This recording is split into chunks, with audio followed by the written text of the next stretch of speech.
जय हिंद। कैसे हैं आप लोग? बढ़िया। आप सभी का स्वागत है आपके अपने डिजिटल परिवार रैंक टू हायर चैनल पर। आज हम बिम्स्टेक के बारे में बात करेंगे, जो bay of Bengal initiative for multi sectoral technical and economic cooperation इसका फुल फॉर्म है। इससे पहले की वीडियो में हमने शार्क और आसियान देशों के बारे में बात की। बिम्स्टेक उन्हीं शार्क और आसियान देशों में, जैसे अब कुछ शार्क के देश हैं और कुछ आसियान के देशों को मिलाकर ये बिम्स्टेक का गठन किया गया है। तो इससे पहले बिम्स्टेक को देखने से पहले आपको शार्क और आसियान ने, ये जो इससे पहले दो वीडियो हैं उसमें देखना होगा कि कौन से देश शार्क के थे और कौन आसियान के देश थे। अब शार्क में हमने मालदीव, श्रीलंका, इंडिया, पाकिस्तान, अफगानिस्तान, नेपाल, भूटान, बांग्लादेश जो शार्क के देश थे। शार्क क्या था? South Asian association of regional cooperation, दक्षिण एशिया का क्षेत्रीय सहयोग संगठन है। और वहीं आसियान जो था वो दक्षिण पूर्व एशिया के जो देश थे उसका क्षेत्रीय संगठन था, association for south east Asian nation, जिसके अंतर्गत अब 10 देश थे आसियान में। आसियान में हमने देखा था म्यांमार, थाईलैंड, उसके बाद में इधर लाओस, कंबोडिया, वियतनाम, फिर नीचे है मलेशिया, और फिर मलेशिया में ही आपका मलेशिया के ऊपर ब्रुनेई है, और नीचे ये पूरा इंडोनेशिया, उसके ऊपर फिर कौन सा है? फिलीपींस। आप देखेंगे कि जो बोर्नियो आइलैंड है जिस पर आपका मलेशिया भी है, ब्रुनेई भी है और इंडोनेशिया भी, 3 देश उस बोर्नियो आइलैंड पर स्थित हैं। अब आइए बिम्स्टेक के बारे में देखते हैं, जिसके अंतर्गत 7 देश हैं वर्तमान में। जब इसकी स्थापना हुई तब कितने देश थे? संस्थापक जो राष्ट्र हैं कितने थे?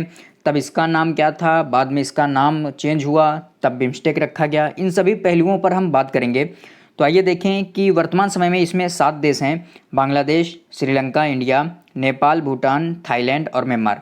अगर एक लाइन से देखें तो आपका श्रीलंका, इंडिया, जैसे हमने शार्क में देखा था ना, मालदीव, श्रीलंका, इंडिया, तो मालदीव इसमें नहीं है। श्रीलंका, इंडिया, नेपाल, भूटान, बांग्लादेश, और फिर इधर जो आसियान के आपके देश हैं म्यांमार, थाईलैंड, ये क्या हैं? बिम्स्टेक के देश हैं। आइए बिम्स्टेक के बारे में देखते हैं। बिम्स्टेक, जिसका पूरा नाम अगर हिंदी में देखें, बंगाल की खाड़ी बहुक्षेत्रीय तकनीकी और आर्थिक सहयोग पहल है, bay of Bengal initiative for multi sectoral technical and economic cooperation. अब आइए जो बिम्स्टेक है, BIMSTEC, इन वर्ड को एक एक वर्ड का देखते हैं, मतलब क्या होता है। बी में बे ऑफ बंगाल, बंगाल की जो खाड़ी है वो। आई फॉर इनिशिएटिव, इनिशिएटिव का मतलब होता है पहल, मल्टी सेक्टोरल विभिन्न क्षेत्रों में, टेक्निकल, अब जैसे किन किन क्षेत्रों में? आपका टेक्निकल क्षेत्र में, इकोनॉमिक के क्षेत्र में क्या होगा? सहयोग होगा। क्या है? बंगाल की खाड़ी का जो बहुक्षेत्रीय सहयोग संगठन है बिम्स्टेक। इसके अंतर्गत बंगाल की खाड़ी से तटवर्ती या समीपी देशों का एक अंतर्राष्ट्रीय आर्थिक सहयोग संगठन है। इसमें नवंबर 2016 में बांग्लादेश, भारत, बर्मा जिसे म्यांमार बोला जाता है, श्रीलंका, थाईलैंड, भूटान और नेपाल इसमें सदस्य देश हुए, और पाकिस्तान इसका सदस्य नहीं है। याद रखिएगा, पाकिस्तान सार्क में सदस्य है परंतु पाकिस्तान बिम्स्टेक का सदस्य नहीं है। इसमें 7 देश हैं और जिसमें से 5 जो हैं वो दक्षिण एशिया के हैं। आपके श्रीलंका है, इंडिया, नेपाल, भूटान, बांग्लादेश, ये क्या हैं? आपके दक्षिण एशिया के हैं, और म्यांमार, थाईलैंड आपके दक्षिण पूर्व एशिया के देश हैं। ये बिम्स्टेक का ग्लोब में देखें तो बिम्स्टेक की जो एक मैप है, बिम्स्टेक में इतने देश शामिल हैं। बिम्स्टेक में आपका बांग्लादेश, भूटान, भारत, म्यांमार, नेपाल, श्रीलंका, थाईलैंड है। इसका गठन 6 जून, इसकी स्थापना 6 जून 1997 में हुई थी। इस संगठन का उद्देश्य क्या है? कि इस संगठन का उद्देश्य तीव्र आर्थिक विकास, सामाजिक प्रगति को बढ़ावा देना और साझा हितों के मुद्दों पर समन्वय स्थापित करने के लिए सदस्य देशों के बीच सकारात्मक वातावरण बनाना है। हमने इससे पहले देखा था जो आपका सार्क था, सार्क में भी उद्देश्य क्या है? कि आर्थिक विकास करना है, सामाजिक और जो राजनीतिक स्तर पर जो भी विवाद होंगे उनको क्या मिल बैठकर हम सुलझाएंगे। आसियान का भी यही उद्देश्य है कि आर्थिक विकास करना, सामाजिक सांस्कृतिक विकासों को बढ़ावा देना है। क्षेत्रीय संगठन में प्राथमिकता ये होती है कि आप व्यापार वाणिज्य को बढ़ावा देंगे, सामाजिक जो भी बुराइयां होंगी उनको दूर करने का प्रयास करेंगे, राजनीतिक मंच पर साझा हित होंगे सबके। तो ये क्या, जो भी अंतर्राष्ट्रीय समझौते होते हैं उसमें, जो भी संगठन होते हैं उसमें आर्थिक सामाजिक पहलुओं को प्राथमिकता दी जाती है। तो इस बिम्स्टेक संगठन में भी आर्थिक विकास को बढ़ावा देना, सामाजिक प्रगति और साथ ही साथ सदस्य देशों के बीच सकारात्मक वातावरण स्थापित करना है। अब देखिए आसियान की स्थापना बैंकॉक घोषणा के तहत हुई थी। इसकी भी स्थापना, बिम्स्टेक की भी स्थापना बैंकॉक घोषणा के तहत 1997 में हुई। इस क्षेत्रीय संगठन को स्थापित किया गया था 1997 में। आरंभ में इसमें केवल 4 देश थे, याद रखिएगा, इसमें केवल 4 देश थे जिसे BIST और EC बोला जाता था। मतलब जिसमें 4 देश थे आपके Bangladesh, B for Bangladesh, I for India, S for Sri Lanka, T for Thailand था।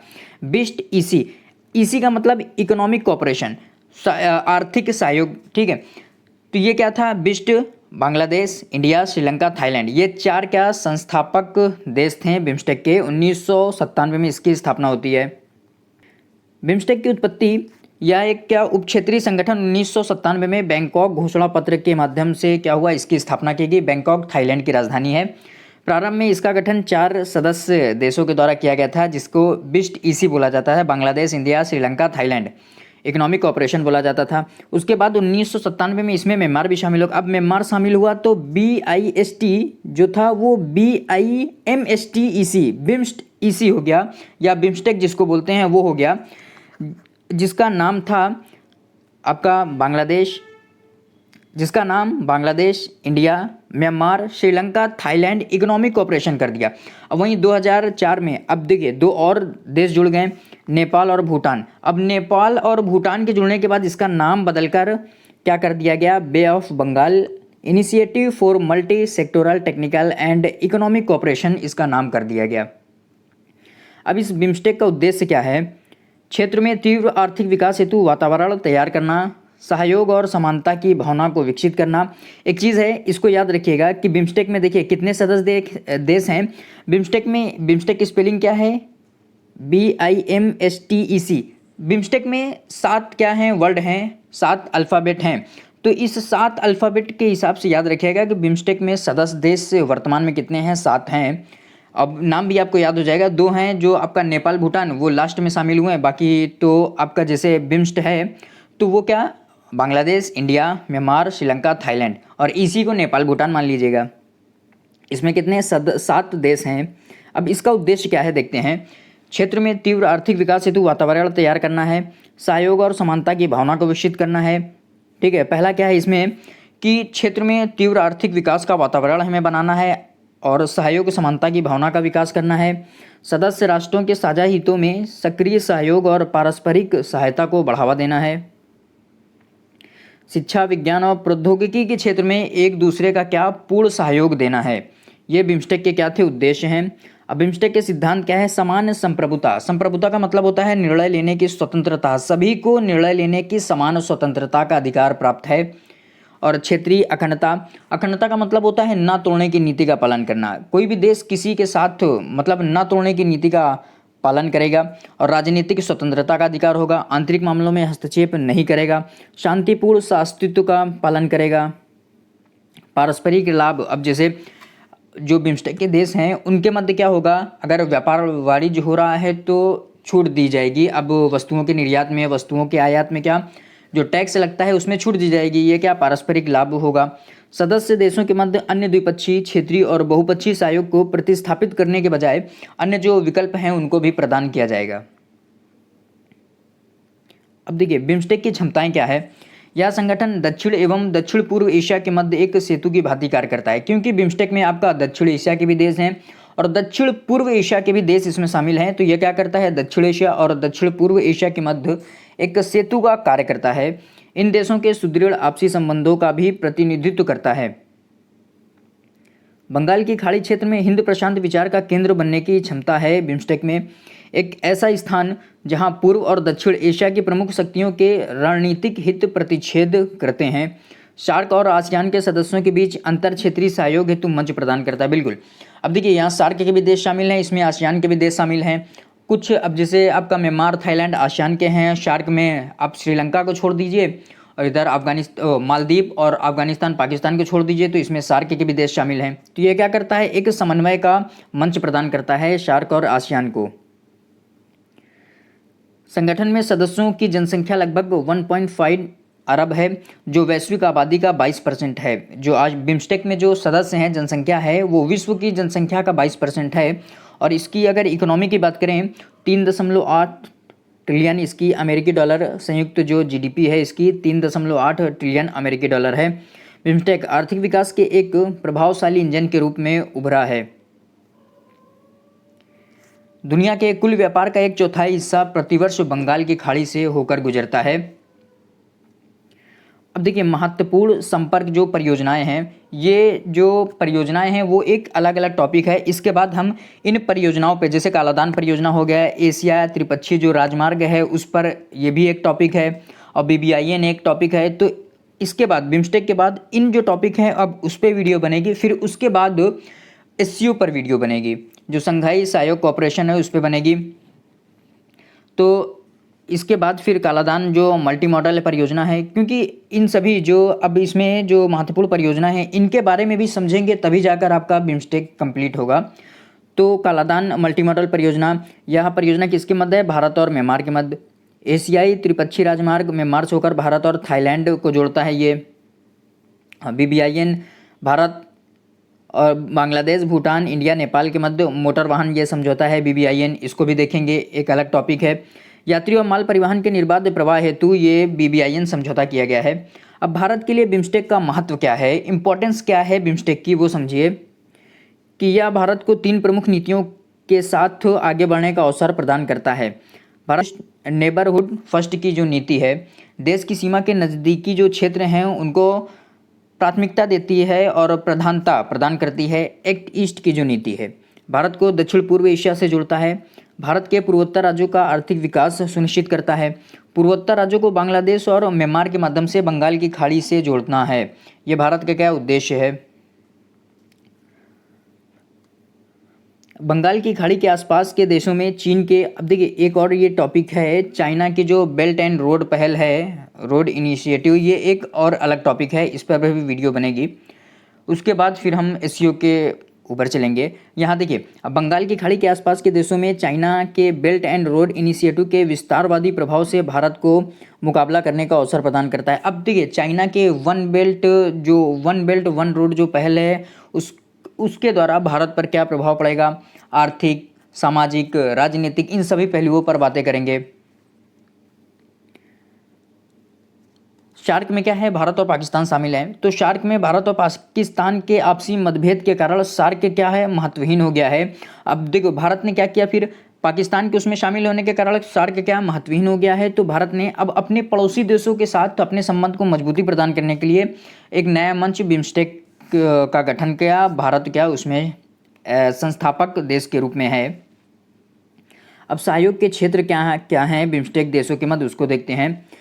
व्यापार वाणिज्य हो गया, व्यापार और निवेश है। प्रौद्योगिकी, आपकी टेक्नोलॉजी हो गया। एनर्जी का जो क्षेत्र है, परिवहन और संचार, ट्रांसपोर्ट और कम्युनिकेशन का जो क्षेत्र है वो, पर्यटन, टूरिज्म, मत्स्य पालन हो गया, कृषि हो गया। सांस्कृतिक सहयोग भी इन देशों के मध्य देखा जा रहा है। पर्यटन, पर्यावरण और आपदा प्रबंधन के क्षेत्र हो गए। सार्वजनिक स्वास्थ्य का, लोगों के बीच आपसी संपर्क को बढ़ावा देना है। गरीबी उन्मूलन का उद्देश्य है। आतंकवाद और अंतर्राष्ट्रीय जो मुद्दे होंगे उन पर भी क्या आपस में निपटना है, मिलजुल कर निपटना है। जलवायु परिवर्तन के मुद्दे पर भी इन सबको बिम्स्टेक के जो सदस्य देश हैं उनको क्या साथ आना है। अब देखिए बिम्स्टेक के जो स्तंभ है, बांग्लादेश में व्यापार, निवेश, विकास को बढ़ावा दिया जाएगा। अब भूटान में क्या, अब भूटान के साथ पर्यावरण और जलवायु परिवर्तन के मुद्दे पर चर्चाएं की जाएंगी। अब देखिए भारत में क्या क्या है, जैसे एक मुद्दा हो गया सुरक्षा, आतंकवाद, अंतर्राष्ट्रीय अपराध का मुकाबला, आपदा प्रबंधन, ऊर्जा, इन सभी मुद्दों पर भारत से परिचर्चाएं होंगी। अब म्यांमार के साथ कृषि एवं खाद्य के साथ जो उप क्षेत्र इसके होंगे, कृषि, मत्स्य पालन, पशुपालन, इन पर भी परिचर्चाएं होंगी। अब नेपाल के साथ क्या, टूरिज्म को बढ़ावा दिया जाएगा। संस्कृति, पर्यटन, पीपुल टू पीपुल संपर्क को स्थापित किया जाएगा। श्रीलंका के साथ आपका विज्ञान, टेक्नोलॉजी, नवाचार को बढ़ावा दिया जाएगा। थाईलैंड के साथ कनेक्टिविटी बेहतर की जाएगी। बिम्स्टेक के संस्थागत जो तंत्र हैं उसको देखते हैं। बिम्स्टेक शिखर सम्मेलन, बिम्स्टेक का सर्वोच्च नीति निर्धारण निकाय है। कौन सा? बिम्स्टेक शिखर सम्मेलन। इसमें सदस्य राष्ट्रों के राज्य और सरकार के प्रमुख शामिल होते हैं। मंत्री स्तरीय बैठकें होती हैं। यह बिम्स्टेक का दूसरा शीर्ष नीति निर्माण फोरम है, मंच है। इसमें सदस्य राष्ट्रों के विदेश मंत्री भाग लेते हैं। वरिष्ठ अधिकारियों की भी बैठक होती है। सदस्य राष्ट्रों के विदेशी जो मंत्रालय हैं उसके वरिष्ठ अधिकारी इसका प्रतिनिधित्व करते हैं। बिम्स्टेक कार्यकारी समूह, बिम्स्टेक के सदस्य देशों के राजदूत और उनके प्रतिनिधि ढाका स्थित बिम्स्टेक सचिवालय में प्रतिमाह एकत्रित होते हैं। बिम्स्टेक का हेडक्वार्टर कहाँ है? ढाका में। सचिवालय कहाँ है? ढाका में स्थित है। बांग्लादेश की राजधानी ढाका में है। व्यापार मंच तथा आर्थिक मंच, ये निजी क्षेत्र की सक्रिय भागीदारी सुनिश्चित करने हेतु दो महत्वपूर्ण मंच हैं। आपका एक व्यापार है, दूसरा आर्थिक। अब देखिए बिम्स्टेक के समझ जो चुनौतियां हैं, शार्क की भांति बिम्स्टेक भी द्विपक्षीय तनावों से बच नहीं पाया है। शार्क में आपका इंडिया पाकिस्तान है, तो उनके मध्य क्या तनाव की स्थिति है, तो शार्क में बेहतर ढंग से समन्वय स्थापित नहीं हो पा रहा है, बैठकें ठीक से नहीं हो पा रही है, किसी भी रणनीति पर सभी देशों का समान रूप से क्या सपोर्ट नहीं देखा जा रहा है। तो इसी प्रकार बिम्स्टेक में भी चुनौतियां देखी जा रही है। अब इसमें क्या बैठकों में निरंतरता का अभाव देखा जाता है, कंटिन्यूटी का अभाव देखा जा रहा है। बिम्स्टेक ने प्रति 2 वर्ष में शिखर सम्मेलन, प्रतिवर्ष मंत्री स्तरीय बैठकें आयोजित करने में योजना बनाई थी, लेकिन 2018 तक 20 वर्षों में केवल 4 ही बैठक हो पाई है बिम्स्टेक की। और इसने क्या कहा था कि प्रति 2 वर्ष में एक शिखर सम्मेलन होगा, परंतु 2018 तक 1997 में इसकी स्थापना होती है, 2018 तक केवल 4 ही बैठक हुई है। ये इसकी कमी है। सदस्य राष्ट्रों द्वारा बिम्स्टेक की उपेक्षा की जाती है। ऐसा प्रतीत होता है कि भारत ने बिम्स्टेक का उपयोग सिर्फ तब किया जब क्षेत्रीय व्यवस्था बनाने में सार्क के माध्यम से सफल नहीं हो पाया। वहीं अन्य प्रमुख सदस्य देश जैसे हैं थाईलैंड, म्यांमार, बिम्स्टेक की तुलना में आसियान पर अधिक केंद्रित हैं। आसियान में ये आपके म्यांमार, थाईलैंड, ये क्या है? आसियान के सदस्य देश हैं। भारत आसियान का सदस्य देश नहीं है, परंतु संवाद देश है। विस्तृत कार्य क्षेत्र, बिम्स्टेक का कार्य क्षेत्र बहुत व्यापक है। इसमें पर्यटन, सार्वजनिक स्वास्थ्य, कृषि आदि जैसे 14 क्षेत्र शामिल हैं। बिम्स्टेक को कम क्षेत्रों हेतु प्रतिबद्ध होना चाहिए तथा उन्हीं में कुशलतापूर्वक सहयोग करना चाहिए। सदस्य राष्ट्रों के बीच द्विपक्षीय मुद्दे, बांग्लादेश के सामने सबसे गंभीर जो समस्या है वो शरणार्थी की समस्या है। म्यांमार के रखाइन प्रांत में जो आपके रोहिंग्या मुस्लिम थे उनका लगातार पलायन हो रहा है। म्यांमार एवं थाईलैंड के मध्य सीमा विवाद की भी स्थिति है। अब आगे मुक्त व्यापार समझौते, बिम्स्टेक में मुक्त व्यापार समझौते पर 2004 में परिचर्चा हुई थी, परंतु अभी तक उस पर कोई निर्णय नहीं लिया गया है, कोई निष्कर्ष नहीं निकाला गया है। BCIM एक अन्य उप क्षेत्रीय फोरम है बांग्लादेश, चीन, भारत, म्यांमार के बीच। अब BCIM के गठन ने, जिसमें चीन क्या सक्रिय सदस्य है, चीन एक सक्रिय सदस्य है। अब BCIM ने बिम्स्टेक की क्षमता पर प्रश्न चिन्ह लगा दिया है। आर्थिक सहयोग हेतु अपर्याप्त ध्यान, अधूरे कार्यों और नई चुनौतियों हेतु एक त्वरित निगरानी समूह पर जिम्मेदारियों का एक विचार प्रदान किया गया है। वर्ष 2004 में एक व्यापक मुक्त व्यापार समझौता जो FTA था, उसके लिए एक रूपरेखा समझौते पर हस्ताक्षर करने के बावजूद बिम्स्टेक इस लक्ष्य से बहुत दूर है। 2004 में FTA जो फ्री ट्रेड एग्रीमेंट हुआ था उस पर परिचर्चा तो हुई थी, परंतु कोई निष्कर्ष नहीं निकला कि होगा या नहीं होगा सदस्य देशों के मध्य, परंतु बातचीत हुई थी उस पर। अभी तक उस पर कोई निष्कर्ष नहीं निकला है। अब आगे की राह है बिम्स्टेक की, उसको देखते हैं। चूँकि बिम्स्टेक क्षेत्र अपनी विविधता के लिए जाना जाता है, अतः सदस्य राष्ट्रों को क्षेत्रीय तालमेल बनाने और उपलब्ध संसाधनों का अधिकतम उपयोग करने की दिशा में काम करने की आवश्यकता है। यह बिम्स्टेक को मजबूत और अधिक गतिशील बनाने में सहायक होगा। अब बहुपक्षीय चर्चा क्या है? घरेलू और भू राजनीतिक कारकों की जटिलता को देखते हुए इस क्षेत्र में रोहिंग्या संकट जैसी समस्या को आर्थिक और सुरक्षा परिणामों के सुचारू वितरण में बाधा बनने से रोकने हेतु उसके लिए क्या करना होगा? द्विपक्षीय और समूह स्तरीय चर्चा की आवश्यकता है कि रोहिंग्या जो संकट है उस पर बिम्स्टेक के सदस्य देशों के मध्य, क्योंकि रोहिंग्या जो समस्या है म्यांमार की है, रोहिंग्या शरणार्थी कहाँ बांग्लादेश की ओर आ रहे हैं, तो रोहिंग्या जो मुद्दा है उस पर सदस्य देशों के मध्य क्या परिचर्चा होनी चाहिए, एक जो निष्कर्ष है उस पर पहुँचना चाहिए इन देशों को। भारत को भी नेपाल, श्रीलंका, बांग्लादेश जैसे भागीदारों के साथ समान रूप से निरंतर राजनीतिक जुड़ाव सुनिश्चित करना होगा, ताकि किसी भी घरेलू राजनीतिक के अस्थिर प्रभाव को द्विपक्षीय और समूह स्तरीय कामकाजी संबंधों को प्रभावित करने से रोका जा सके।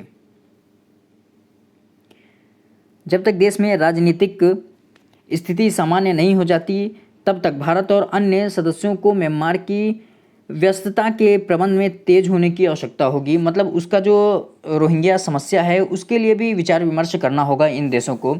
कनेक्टिविटी और सहयोग को बढ़ावा देना।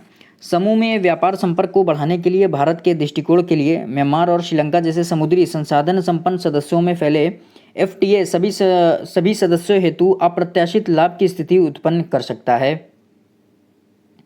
एक तटीय शिपिंग पारिस्थितिकी तंत्र का विकास करना होगा और एक इंटरकनेक्टेड बिजली ग्रिड परिवहन कनेक्टिविटी के लिए अपनाए गए मास्टर प्लान के अलावा अंतर क्षेत्रीय व्यापार और आर्थिक संबंधों को बढ़ावा देने की क्षमता रखता है। इसके अलावा बिम्स्टेक की परियोजनाओं के समय पर कार्यान्वयन हेतु अतिरिक्त धन जुटाने पर भी जोर देना होगा। शिष्टाचार युक्त छवि के साथ भारत पुनर्जीवित समूह हेतु अपने व्यापार और आर्थिक क्षमता का एहसास करने के लिए भारत को इंट्रा ग्रुप पावर असंतुलन के छोटे सदस्यों के बीच किसी भी शंका को दूर करने में नेतृत्व की भूमिका निभानी होगी और लोगों को सामानों की आवाजाही हेतु बाधा को कम करके सीमा पार से अधिक कनेक्टिविटी तथा निवेश के प्रवाह को सुविधाजनक बनाने का प्रयास करना होगा। तभी जाकर देशों के मध्य व्यापार वाणिज्य को बढ़ावा दिया जाएगा। शिखर सम्मेलन में भी भारत एकमात्र देश था जिसने सचिवालय को अतिरिक्त धन की पेशकश की और एक विजन दस्तावेज तैयार करने हेतु एक प्रतिष्ठित व्यक्ति समूह EPG इमिनेंट पर्सन ग्रुप की स्थापना की भारत ने और महासचिव के प्रस्ताव का समर्थन किया। अन्य देशों के कार्यवाही के साथ ईमानदारी पूर्ण इस सहयोग का अनुकरण करने की आवश्यकता है। अब किन क्षेत्रों पर फोकस किया जा सकता है आगे बिम्स्टेक के देशों के मध्य? अब जैसे बिम्स्टेक के सदस्य देश क्या बंगाल की खाड़ी से जुड़े हुए हैं तो वहाँ पर ब्लू इकोनॉमी का महत्वपूर्ण ये क्षेत्र है। डिजिटल अर्थव्यवस्था को बढ़ावा दिया जा सकता है। स्टार्टअप नए नए जो उद्योग होंगे उनको बढ़ावा दिया जा सकता है। साथ ही साथ आपके MSME जो हैं micro small and medium enterprises हैं उनको बढ़ावा दिया जा सकता है। MSME हैं उनके बीच आदान प्रदान कर, अब जैसे स्टार्टअप हो गया, छोटे छोटे आपके उद्योग हैं उनको आपस में आदान प्रदान कर सहयोग को बढ़ावा देकर हम व्यापार वाणिज्य को बढ़ावा दिया जा सकता है। ये आपके बिम्स्टेक के सदस्य देश थे जिसमें आपके शार्क के भी देश शामिल हैं, आसियान के भी देश शामिल हैं। हमने शार्क और आसियान के बारे में बात की है इससे पहले की वीडियो में। अब यहाँ बिम्स्टेक के बारे में था तो हमने उसके बारे में देख लिया है और किन किन पहलुओं पर बिम्स्टेक में अभी भी सहयोग की आवश्यकता है। अब जैसे बिम्स्टेक किस लिए ज़रूरी है अभी वर्तमान समय में, ब्लू इकोनॉमी के क्षेत्र में इसकी महत्ता है, डिजिटल अर्थव्यवस्था के क्षेत्र में, स्टार्टअप के क्षेत्र में बढ़ावा दिया जा सकता है और MSMEs के क्षेत्र में सदस्य देशों के मध्य आपसी आदान प्रदान को बढ़ावा दिया जा सकता है। इसलिए क्या बिम्स्टेक के सदस्य देशों के मध्य आपसी सहयोग क्या बहुत ही ज़रूरी है अब हिंद प्रशांत क्षेत्र के लिए। तो हमने बिम्स्टेक के बारे में बात कर ली है आज यहीं तक। कैसी लगी आपको वीडियो को लाइक शेयर कमेंट कीजिएगा, चैनल को सब्सक्राइब कीजिएगा। Thank you.